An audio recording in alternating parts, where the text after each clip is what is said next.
O título da mensagem dessa noite, ele nos traz uma pergunta. Eu gosto de perguntas e é importante a gente nos fazer perguntas a nós mesmos. E a pergunta desta noite é: o que você está buscando? O que te trouxe aqui nessa noite? Qual é a sua busca? O que te move até esse lugar? Portanto, eu gostaria que, para pudéssemos ter a resposta dessa pergunta, abríssemos a palavra de Deus, Romanos, capítulo 8. Romanos, capítulo 8, versos 35 ao 39.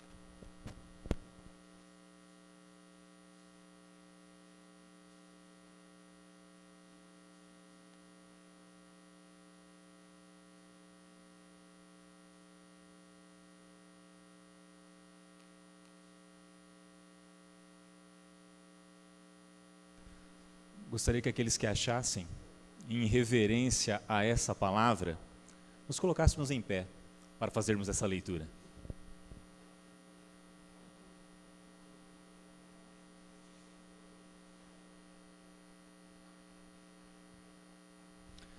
Onde diz assim a palavra do Senhor: quem nos separará do amor de Cristo? Será a tribulação, ou angústia, ou perseguição, ou fome, ou nudez, ou perigo, ou espada? Como está escrito: por amor de ti enfrentamos a morte todos os dias, somos considerados como ovelhas destinadas ao matadouro. Mas, em todas estas coisas, somos mais que vencedores, por meio daquele que nos amou. Pois estou convencido de que nem a morte, nem a vida, nem anjos, nem demônios, nem o presente, nem o futuro, nem quaisquer poderes, nem altura, nem profundidade, nem qualquer outra coisa na criação será capaz de nos separar do amor de Deus que está em Cristo Jesus, nosso Senhor. Quem nos separará do amor de Cristo? Você já fez essa pergunta? Você já fez essa pergunta? Você está convencido disso? Você crê nisso? Quem de nós, muitas vezes, e não podemos mentir, essas palavras muitas vezes parecem, em algumas circunstâncias, não encontrar lugar no nosso coração. Você já sentiu isso? Muitas vezes nós estamos diante, conhecemos essa palavra, entoamos cânticos que essa palavra é cantada, mas quantas vezes eu e você, muitas vezes, não conseguimos encontrar espaço no nosso coração para que essa palavra realmente encontre o seu lugar nas nossas vidas?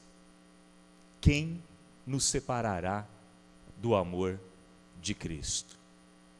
Quem que diante de tribulação, da angústia, da perseguição, de perigos, de escassez, das doenças, das corrupções, não se encontra muitas vezes desesperançado? Muitas vezes essa palavra então ela acaba soando de uma forma ao qual não encontra muitas vezes espaço naquele momento, naquele período que nós estamos vivendo ou passando. Nós nos decepcionamos muitas vezes com pessoas, nos decepcionamos com nós mesmos, e muitas vezes diante de um tempo que se encerra e outro que se inicia, a gente também fica confuso. E essa palavra muitas vezes então, dependendo da circunstância, parece que ela não encontra um lugar no nosso coração. Eu fico pensando que Deus em nenhum momento nos escondeu isso. Eu gosto sempre de dizer isso. Deus nunca deixou de nos mostrar a humanidade dos personagens bíblicos. Até para a gente não se afastar demais e achar que somos muito diferente deles. Você já pensou nisso? Você se acha diferente demais de um Davi, de um Moisés, de um Paulo, de um Pedro, de uma Esther, de uma Ruth, de uma Noemi, de uma Maria, Você se acha muito distante dessas pessoas? Se você se acha, já começa o problema por aí. Você precisa voltar e reexaminar os seus conceitos, e você vai perceber que a humanidade dessas pessoas, desses personagens, dessas histórias narradas que trazem esses personagens, fazem eles de personagens e de pessoas tão humanas quanto eu e você, para que a gente não se ache talvez distante demais deles. Talvez a gente não se ache tipo assim, mas o que aconteceu com aquela pessoa, o período de vida dela, talvez a relação dela com Deus é muito diferente do que a minha. Portanto, não se iguala, não se compara. Esqueça isso. Tire esse engano que você trouxe para o seu coração. Eles são tão humanos quanto cada um de nós que estamos aqui. Eles não são nem melhores e nem piores do que nenhum de nós. Se fizeram algo importante, se tiveram talvez brilho em suas atitudes, foi pela ação de Deus na vida deles, não por méritos próprios. Portanto, reveja isso. E falando então de talvez uma palavra como essa, quem nos separará do amor de Deus, não encontrar talvez um lugar no seu coração, porque é um desafio. Essa palavra em Romanos, bom, se Romanos é o resumo da Bíblia, dos valores bíblicos, eu penso que o capítulo de número 8 traz verdades que, se você ler o capítulo 8 inteiro, vai te falar muito ao seu coração, porque realmente é muito profundo, é claro, é objetivo e é completo. Releia, faça esse exercício, volte em casa lá, talvez no momento que você tiver a chance, leia o capítulo 8 desde o seu início, e você verá as verdades contidas nesses versos. Mas quantas vezes essas palavras não encontram lugar em nossas vidas? Assim como não encontrou, como eu estava dizendo, na vida de Salomão. Perceberam quando Salomão começa escrevendo Eclesiastes? Que clima de decepção, de frustração, que clima parece de que alguém que havia feito o que fez, mas que tudo não havia passado de vaidade, correr atrás do vento, e que talvez todos os homens estivessem fadados ao mesmo destino.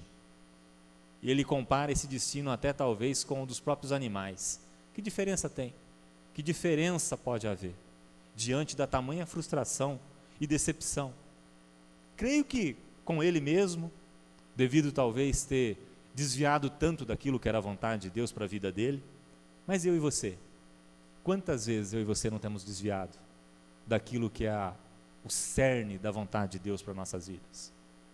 E quantas vezes isso não nos faz, num período de exame, de autoexame, a gente não ficar frustrado, a gente se sentir talvez distantes da presença de Deus, pelas nossas próprias culpas, pelos nossos próprios pecados, pelas nossas próprias escolhas e decisões. Mas Deus nunca se distanciou de nós por isso.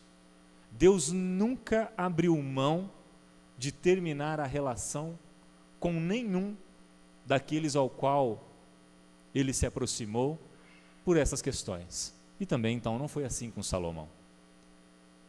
Apesar dele fazer um autoexame e talvez em algum momento achar que tudo havia sido um tempo perdido, ele consegue novamente repensar a sua caminhada e encontrar Deus na sua história. Ele consegue começar a perceber que tudo que ele foi e que tudo que ele tinha unicamente fazia todo sentido se Deus estivesse com ele. Você já pensou nisso? Que muitas coisas de repente deixam de ter sentido na nossa vida porque a gente coloca Deus à parte? Percebeu como um negócio muitas vezes não dá certo? Por Deus não estar no negócio. Percebeu muitas vezes quando os relacionamentos acabam, são interrompidos? Porque na verdade nós tiramos Deus daqueles relacionamentos. Nós tiramos Deus de muitas das coisas que nós fazemos. E a consequência disso, normalmente é o fracasso, a decepção, a frustração. E então, quando Deus volta ao nosso encontro, quando Ele entra no nosso caminho, quando uma palavra dessa chega até nós, nós ficamos nos perguntando: será que há lugar para essa palavra na minha vida? Será que encontro espaço no meu coração para uma palavra como essa, da qual Deus nos diz: quem nos separará do seu amor? Salomão, ainda no capítulo 3 de Eclesiastes, ele diz assim: há tempo para tudo, tempo de nascer, tempo de morrer, há tempo de chorar, tempo de rir, tempo de amar e tempo de odiar. Tem sido diferente com a sua vida? Como têm sido os seus tempos? Se for tempo só de alegrias, glórias a Deus por isso. Mas eu quero te dizer que há tempo para tudo debaixo desse céu. E Deus nunca nos escondeu isso de nós. Passamos por várias etapas. Como diz o nosso irmão Haroldo, é muito gostoso falar daquela etapa que a gente já passou. Essa nós somos sábios conhecedores e podemos até dar conselhos para os outros. Mas aquela ao qual nós estamos vivendo hoje, essa é desconhecida para nós. Essa é nova. Essa nós não temos muito das respostas a qual nós gostaríamos de ter. Portanto, ela se torna desafiadora e difícil. Se torna frustrante se nós nos decepcionamos com algumas coisas. Temos tempo de saúde na família, mas temos tempo de doença. Temos tempo de festas, mas temos tempos de luto. Não adianta, você não pode entrar num lugar que te esconda isso, que minta a respeito disso. Me lembro do reverendo Assir falando num momento de luto, ao qual eu participei, ele dizendo: o banquete da vida, não dá para você selecionar o que você quer que esteja nessa mesa posta. O banquete está pronto, foi preparado por alguém. Você não pode chegar lá e selecionar os pratos que você gostaria que estivessem ali. O banquete foi posto e você tem que olhar para ele e entender que é aquele o banquete. Independente se algumas coisas fogem ao seu gosto. Mas isso é complicado para nós. Você já pensou nisso? Isso é complicado para nós. Principalmente em tempos que nós estamos vivendo. Vivemos tempos aonde, e volta a pergunta, o que você tem buscado? O que eu tenho buscado? Nós temos buscado muitas vezes coisas, momentos, situações, que na verdade nós buscamos olhando unicamente para a nossa vontade, para o nosso desejo, pelos planos propostos somente pelo nosso coração. Muitos dos nossos sonhos, dos nossos desejos, muitas vezes não estão em paralelo com a vontade de Deus. E isso é complicado, porque nós adentramos por essas portas com uma lista de pedidos e desejos já prontos, projetos já definidos. Você não vem aqui com um projeto perguntando: Senhor, o que o Senhor acha desse projeto? Não. Nós vivemos um tempo na nossa cultura que as pessoas adentram por essas portas com projetos prontos, com decisões já tomadas, com os passos já dados já. A única coisa que elas querem é: Senhor, diga sim. Senhor, só bata o carimbo aí, aprovado. Estou contigo. És abençoado. Por onde você for, assinei embaixo. Você já pensou nisso? Você já pensou que muitas vezes o que nós temos buscado não foi consultado o Senhor? Não foi em tempo de oração? Não foi buscando aconselhamento, talvez daqueles que têm mais experiência e uma visão mais abrangente de determinados assuntos? Que unicamente nós temos buscado os desejos do nosso coração? E o que fala a palavra a respeito do nosso coração? Enganoso o coração. O coração, muitas vezes, ele traça uns caminhos que são caminhos que nos levam à morte, à ruína e à destruição.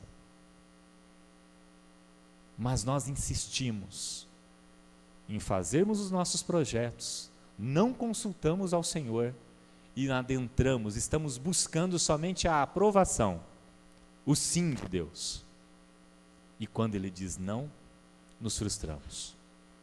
Quando as coisas não dão certo, nos frustramos, culpamos alguém, trocamos de igreja, buscamos um meio de entender que a culpa não era nossa. Portanto, diante de uma palavra como essa, diante do que nós temos buscado, diante das constantes frustrações que nós vivemos, você pode guardar essa palavra no seu coração? Quem nos separará do amor de Cristo? Você consegue, mesmo no meio da frustração, da decepção, daquilo que não deu certo, entender que você continua sendo amado por Deus? Você acredita que no meio da tribulação, dessa angústia, dessa perseguição, você é amado por Deus? Você continua crendo que Ele está contigo? Que Ele caminha com você? Que Ele não te desamparou? Estou falando com você algo que eu vivo, por isso que eu passo para você pensar também. Eu também me sinto frustrado e decepcionado.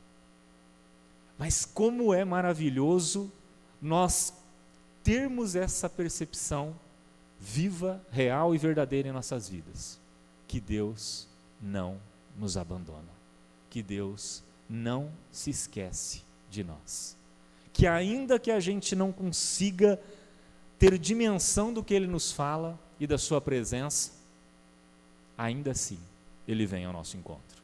Como eu sempre gosto de dizer, lembrando daquele momento que Pedro desiste de tudo e volta a pescar, em algum momento da nossa vida, em alguma prainha da nossa vida, Ele vai estar lá nos esperando, com um peixe, e vai nos perguntar se nós o amamos, porque Ele jamais deixou de nos amar.